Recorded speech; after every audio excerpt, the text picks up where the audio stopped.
কবিগুরু রবীন্দ্রনাথ ঠাকুরের লেখা লুকোচুরি।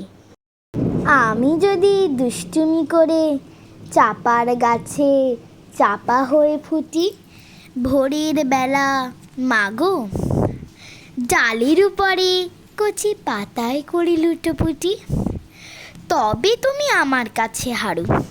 তখন কি মা চিনতে আমায় পারো?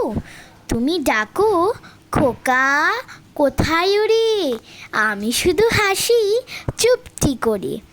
যখন তুমি থাকবে যে কাজ নিয়ে, সবই আমি দেখব নয়ন মেলে। স্নানটি করে চাপার তলা দিয়ে আসবে তুমি পিঠেতে চুল ফেলে। এখান দিয়ে পুজোর ঘরে যাবে, দূরের থেকে ফুলের গন্ধ পাবে।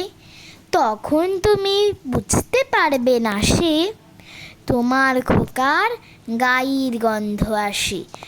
দুপুরবেলা মহাভারত হাতে বসবে তুমি সবার খাওয়া হলে।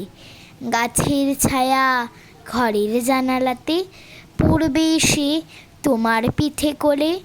আমি আমার ছোট্ট ছায়াখানি দোলাবো তোর বইয়ের উপরে আনি।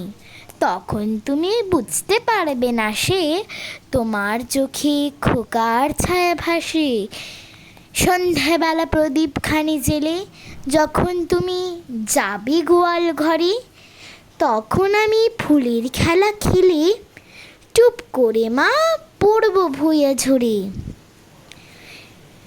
আবার আমি তোমার খোকা হব, গল্প বলো তোমায় গিয়ে কব।